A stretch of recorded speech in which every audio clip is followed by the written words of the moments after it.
안녕하십니까. 폴리톡 외교관이 바라본 세상 이야기 칼럼을 진행하고 있는 전직 외교관 오인영입니다. 오늘은 무상복지로 병들어가는 사회 시리즈 4번째 성공 사례가 존재하지 않는 기본소득 제도에 관하여 말씀드리겠습니다. 우리나라에서는 특히 기본소득이 좌파의 아이콘처럼 되어 있습니다. 좌파 측에 있는 진영에서 많이 주장합니다. 그러나 기본소득이라는 개념은 우파에서 나왔습니다.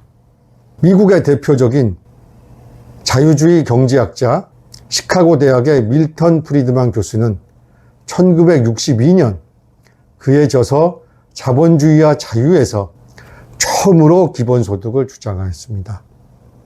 프리드만 교수는 현실 세계에서 존재하는 복지제도가 너무나 행정적으로 복잡다단해서 이용자들도 접근하기가 쉽지 않고 이 복잡다단한 제도를 운행하다 보니까 운영에 따른 여러 가지 인력이 투입되고 여러 가지 경비가 많이 들어서 오히려 복지기금보다 복지제도를 운영하기 위한 여러 가지 기타 경비가 더 많이 들어가니까 비효율적이라는 겁니다.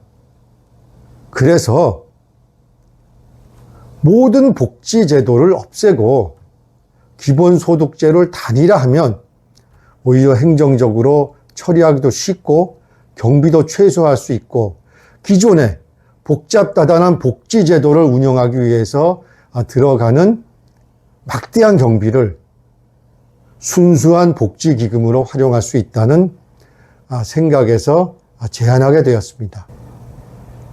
노벨 경제학자 수상자이자 세계적인 경제학자인 하버드 대학교 그레고리 맨큐 교수는 일단 모든 국민에게 다 기본소득을 나눠주자. 그런 다음에 기본소득만 가지고 살아가는 사람, 복지 대상자들은 세금은 면제해주고 기본소득 플러스 자신의 개인소득이 일정 금액을 넘는 사람에 대해서만 과세를 하자는 주장을 했습니다. 오늘날 기본소득을 실험한 나라에서 공식적으로 기본소득제를 도입하고 있는 나라는 전 세계에서 하나도 존재하지 않습니다. 그 베를린시에서 2011년부터 1,500명의 시민을 지원받아서 3년간 운영하는 기본소득제를 시행하고 있고요. 세계에서 최초로 핀란드에서 기본소득제를 시행을 했습니다. 결과는 그렇게 썩 좋지 못한 평가를 받아서 현재 유보하고 있는 상태고요. 직접 국민투표로 유명한 스위스에서 2016년도에 스위스 국민들을 대상으로 기본소득제가 국민투표에 붙여졌는데요. 76%의 비율로 부결됐습니다. 핀란드의 예를 한번 들어보겠습니다. 핀란드에서 실험할 때는 일단 국민들을 두 그룹으로 나눴습니다. 기존과 같은 실업급여를 받는 사람들, 기존의 복지제도를 그대로 적용하는 그룹과 기존의 모든 복지제도를 없애고 기본소득 제공하는 그룹으로 나눴습니다. 이 두 그룹을 나눠서 운영해보고 각각의 장단점과 결과를 비교해 봤습니다. 기존의 실업급여를 받는 사람들은 무한정 실업급여가 제공되지 않습니다. 일정 기간만 제공이 되죠. 금액도 액수도 사람에 따라서 틀리죠. 실업급여를 받는 사람이 일터에서 근무했던 기간, 소득 수준에 따라서 차별화된 그 실업급여가 제공이 되고요. 그들을 한번 분석해 봤습니다.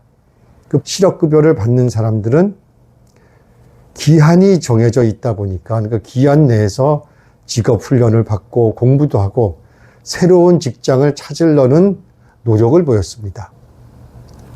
반면에 기존의 실업급여 등 복지 혜택을 없애고 순수하게 기본소득을 받는 그룹이 어떠한 결과가 나타나는지를 연구해 봤습니다.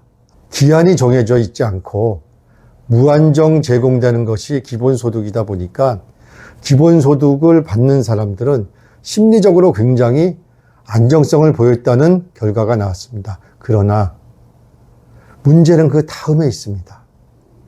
심리적 안정이 된 건 좋은데 더 이상 노력을 보이지 않는다는 거죠. 그 기본소득에 안주해 가지고 거기에 맞춰서 살고 거기서 새로운 변화를 주고 본인이 일자리를 찾고 노력을 보이는 모습을 찾아볼 수 없었습니다. 핀란드에서는 글자 그대로 실험으로 끝나고 더 이상 사회에 직접적으로 도입하는 시도를 하지 않고 여전히 지금 연구과제로 남아있는 상태입니다. 기본소득을 실시할 경우에 문제가 있습니다. 우선 전 국민을 대상으로 일정한 금액을 나눠줘야 되기 때문에 막대한 재정이 필요합니다.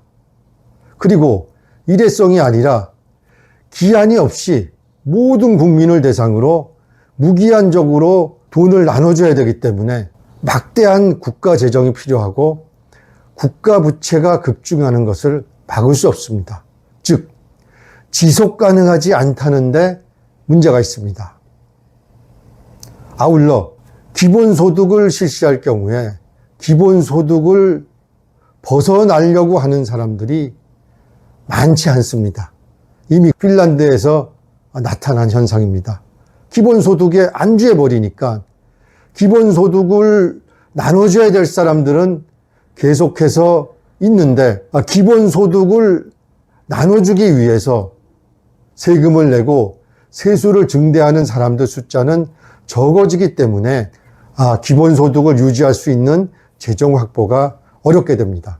곰으로 비유하자면 자연계에서 스스로 먹이를 찾아가는 곰의 숫자가 적어지고 국가가 책임을 지고 사육해야 되는 곰들의 숫자가 늘어나기 때문에 사료를 확보하기 위한 계속해서 곰들을 사육하기 위해서 사료가 들어가다 보니까 더 이상 감당할 수가 없고 결국에 국가가 파산할 수밖에 없다는 결론에 이르게 됩니다. 100번을 양보하더라도 기본소득제에 대한 철저한 검증이 필요하다고 생각합니다. 우리나라도 다른 나라와처럼 현실 세계에서 실현이 가능한지, 그리고 기본소득제를 구현했을 때 기존 복지수당 수급자들이 자립 의지를 보이는지, 기본소득제 제한 마련과 지속 가능한지 여부를 일정 기간 동안 시험한 줄 득실을 분석하여 시행할지 여부를 결정하여야 한다고 생각합니다. 그것은 복지 포퓰리즘에 빠져 방만한 재정 운영으로 국가 부채를 늘리고 화폐를 찍어 국가 부채를 충당하다 보니 국민소득 4만 불을 넘지 못하고 파탄난 아르헨티나 모습을 우리가 보고 역사가 증명하기 때문입니다. 이상은 진정한 자유민주주의의 가치와 진실을 전하는 방송 폴리토크였습니다. 구독과 좋아요를 눌러주시기 바랍니다. 보다 더 좋은 영상으로 모실 수 있도록 노력하겠습니다. 감사합니다.